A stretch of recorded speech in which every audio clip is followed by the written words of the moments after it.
नमस्कार मित्रमैत्रिणींनो, जर तुम्हाला आपल्या चॅनलवरच्या कथा आवडत असतील तर लाईक करत जात जा आणि चॅनलला सबस्क्राईब करून बाजूची घंटी दाबा आणि ऑलवर सेट करा. म्हणजे जेव्हा जेव्हा मी नवीन व्हिडिओ किंवा कोणतीही नवीन पोस्ट अपलोड करेन तेव्हा ती सगळ्यात आधी तुमच्यापर्यंत पोहोचेल. धन्यवाद. तर वळूया आपल्या कथेच्या पुढच्या भागाकडे. नक्कीच रागवून बसली असेल. मी तिचा कॉल नाही घेतला ना सकाळी, म्हणून. चिडकी कुठली. थांब, मीच कॉल करतो हिला. तो स्वतःशीच बोलला आणि त्याने तिचा नंबर डायल केला. पण रिंग जाऊनही ती फोन मात्र घेत नव्हती. त्याने पुन्हा फोन लावला, पण परत तेच. Oh shit. Oh sweetie, I am sorry ना dear, please pick up the phone. त्याने मेसेज केला आणि आता तिच्या रिप्लायची वाट पाहू लागला तो. पण त्याला बिचाऱ्याला कुठे माहीत होतं की तिच्याकडे तर तिचा फोनच नव्हता. मग ती तुला रिप्लाय तरी कुठून देणार होती. आता पुढे.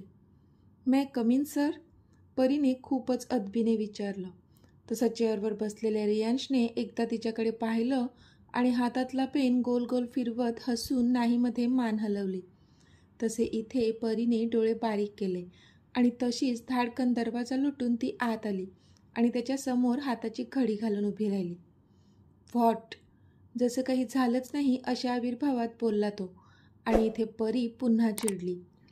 म्हणजे स्वतःच फोन करून आत केबिनमध्ये बोलवायचं आणि आता असा ॲटिट्यूड दाखवायचा. यू? तिचं चाफेकळी बोट दाखवून चिडूनच त्याच्या अंगावर धावून गेली ती. पण त्याने मात्र तिचं तेच बोट पकडलं आणि तिला स्वतःजवळ ओढलं. तशी ती त्याच्या अंगावर आदळली. आता तो खुर्चीवर आणि ती त्याच्याच मांडीवर बसली होती, अगदी त्याच्या खूपच जवळ. पण तिने आपल्या दोन्ही हाताने डोळे झाकून घेतले होते. घाबरली होती ती. तिला वाटलं होतं की आत्ता आपण पडणार आहोत. पण नाही, तो असा कसा पडू देऊ शकत होता तिला. परी, डोळे उघड, तो बोलला. तसे तिने तिचे डोळे उघडले आणि त्याच्याकडे पाहिलं. पण आत्ता मात्र तिचा श्वासच घशात अडकला होता. कारण एक तर ती त्याच्या मांडीवर बसली होती आणि ते पण त्याच्या इतक्या जवळ की बोलताना त्याचे श्वास पण तिच्या चेहऱ्यावर तिला जाणवत होते. आणि दुसरं म्हणजे त्याची नजर, जी आत्ता तिच्या चेहऱ्यावर स्थिरावली होती. तिला आता खूपच लाज वाटू लागली होती आणि तिने त्याच्यावरून स्वतःची नजर हटवली आणि उगाच इकडे तिकडे पाहू लागली. काय झालं परी? त्याने हसून विचारलं. कारण त्यालाही दिसत होतं मॅडम किती जास्त लाजले आहेत. काही नाही, मी जाते, ती अडखळून बोलली आणि चुळबुळ करत त्याच्या मांडीवरून उठू लागली. पण त्याने मात्र त्याचे दोन्ही हात तिच्या भोवती गुंडाळून तिला जखडून ठेवलं. तिने प्रश्नार्थक त्याच्याकडे पाहिलं तर त्याने क्यूट फेस करून नाहीमध्ये मान हलवली. तसे तिचे हार्टबीट्स अजूनच फास्ट झाले. बऱ्याचदा मिठी तर मारली होती त्यांनी एकमेकांना, पण असं आज पहिल्यांदाच ती त्याच्या इतक्या जवळ होती. त्यामुळे तिच्या पोटात फुलपाखरांनी जणू धुमाकूळ घातला होता. ऋषी, सोड ना, कोणी येईल, ऑफिस आहे हे, ती त्याच्यापासून नजर चोरत बोलली. कारण त्याची तिच्यावर रोखलेली ती नजर अक्षरशः जीव घेत होती तिचा. No, not now, and I think you forgot something. तो बोलला तशी ती प्रश्नार्थक त्याच्याकडे पाहू लागली. I am the boss of this organisation, so chill. तो हसून बोलला. तसं तिला लक्षात आलं, अरे आपण तर विसरलोच होतो की हा तर इथला बॉस आहे. ऋषी, सोड ना, मला जाऊ दे. तरी ती बोलली. आय सेड नॉट नाव. तो आता तिला दटावून बोलला. तसं तिने तोंड बारीक केलं. बरं, पण असं बघू तरी नको ना यार माझ्याकडे, ती तोंड बारीक करत बोलली. तुला नको बघू, मग कुठे बघू? त्याने प्रश्नार्थक विचारलं. दुसरीकडे बघ, ती बोलली. का?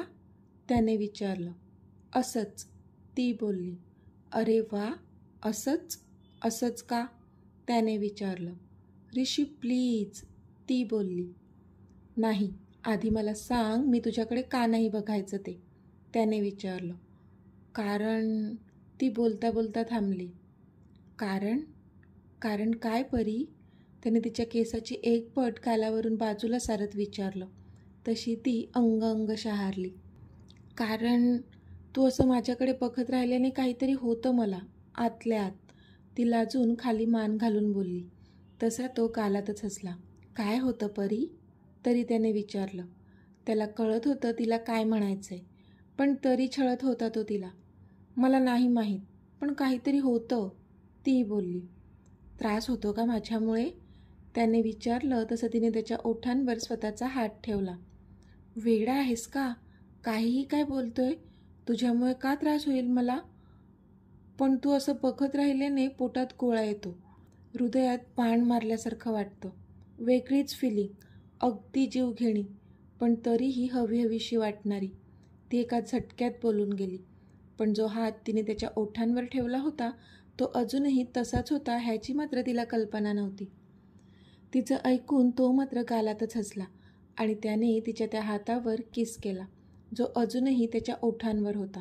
त्याच्या ओलसर ओठांचा स्पर्श तिच्या तळहातावर होताच झटका लागावा तसं तिने पटकन तिचा हात त्याच्या ओठांवरून बाजूला केला आणि डोळे मोठे करून ती त्याच्याकडे पाहू लागली.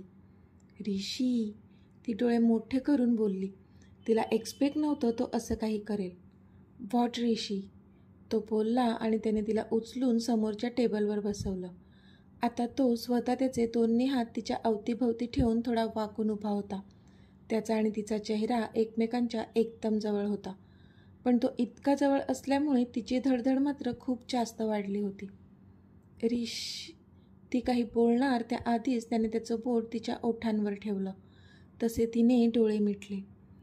परी, ओपन युअर आईज, तो बोलला तसे तिने डोळे उघडले. पण त्याला आपल्या इतक्या जवळ पाहूनच तिच्या काळजाचा ठोका चुकला. परी, आय वॉन्ट दिस मोमेंट.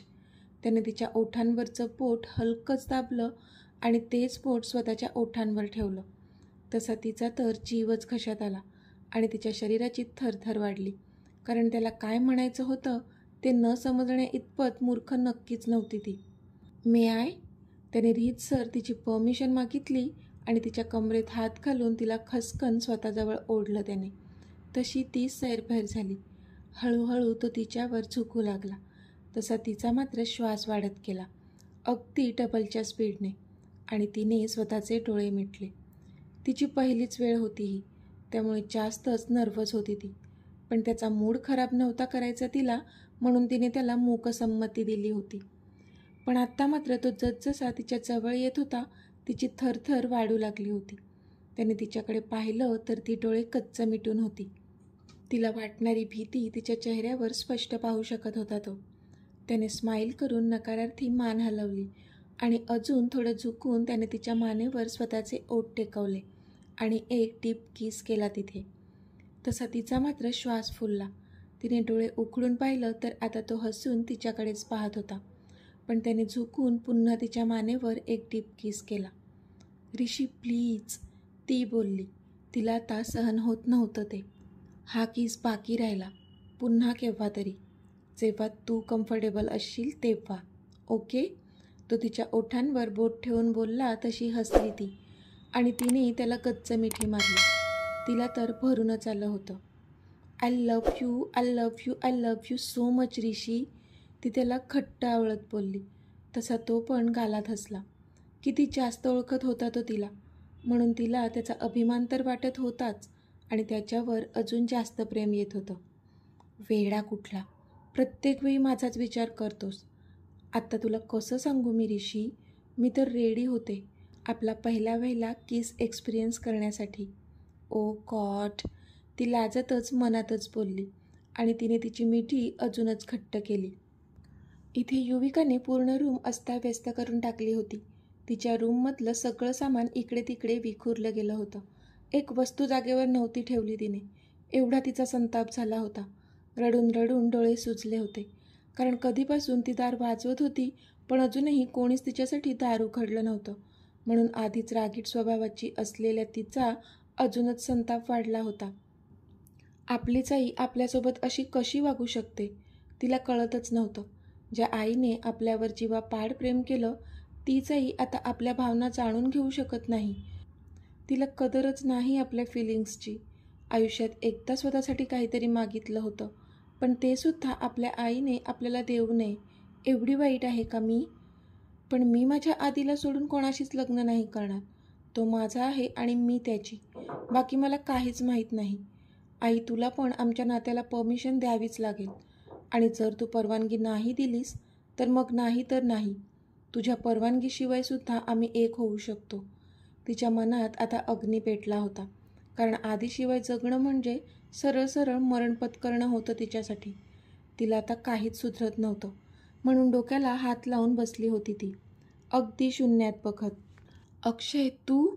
समोर अक्षयला पाहून सुमनताईंना घामच फुटला होता. हो मामी, येऊ का मी आत? त्याने अदबीने विचारलं. हो, अरे ये ना. परमिशन का मागतोय? ये.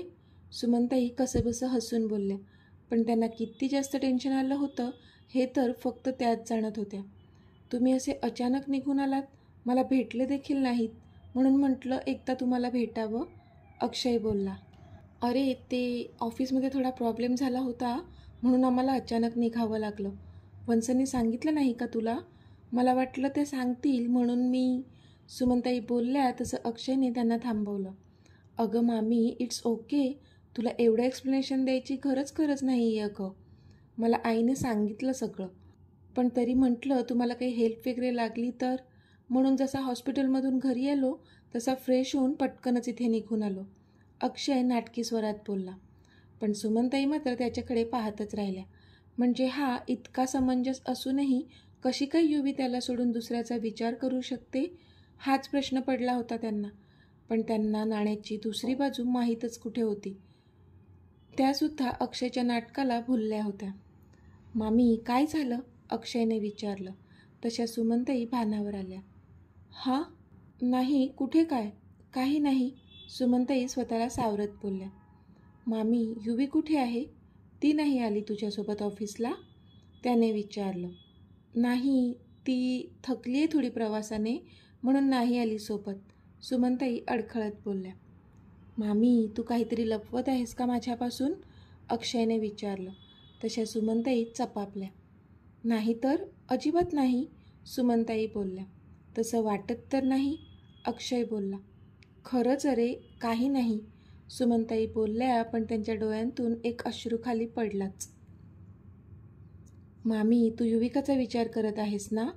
त्याने विचारलं तसं सुमनताईंनी चमकून त्याच्याकडे पाहिलं. मामी, मला माहीत आहे तू कशाबद्दल विचार करत आहेस आणि सध्या तुला कसली चिंता सतावत आहे, अक्षय बोलला, पण त्याचं ऐकून सुमनताई पुन्हा एकदा स्तब्ध झाल्या. काय माहीत आहे तुला? आणि तू कशाबद्दल बोलतोयस? सुमनताईंनी घाबरत विचारलं. मी युविकाबद्दल बोलतोय मामी. मला युविका आणि आदित्यबद्दल सगळं माहीत आहे, अक्षय बोलला, पण त्याचं ऐकून इथे सुमनताईंच्या पायाखालची जमीनच सरकली. तुला माहीत आहे? सुमनताईंनी आश्चर्याने विचारलं. हो मामी, अक्षय बोलला. अक्षय, मला माफ कर, मला हे नव्हतं माहीत, आजच कळलं, म्हणून मी निघून आले. पण तू काळजी नको करूस, मी वंसना सांगणार आहे हे आजच. हे बघ, फोन पण घेतला होता करायला, पण इतक्यात तूच आलास. ट्रस्ट मी, तुला युविकाशी लग्न नाही करावं लागणार, सुमनताई घाईघाईत बोलत होत्या. कारण आत्ता जर अक्षयला युवी आणि आदित्यबद्दल कळलंच आहे तर साहजिक आहे तो थोडीच युविकाला ॲक्सेप्ट करणार आहे, माहीत होतं त्यांना, म्हणून त्या सांगत होत्या.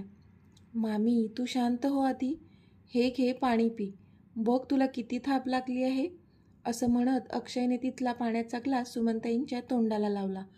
तसं सुमनताईंनी खटखट करत तो पाण्याचा ग्लास संपवून टाकला आणि त्या अक्षयकडे पाहू लागल्या. अक्षय, आय एम सॉरी, मला नव्हतं हे माहीत, सुमनताई बोलतच होत्या की तोच बोलला. मामी, अगं तू का सॉरी म्हणते, तो बोलला. मग काय करू मी, माझाच सिक्का खोटा निघाला.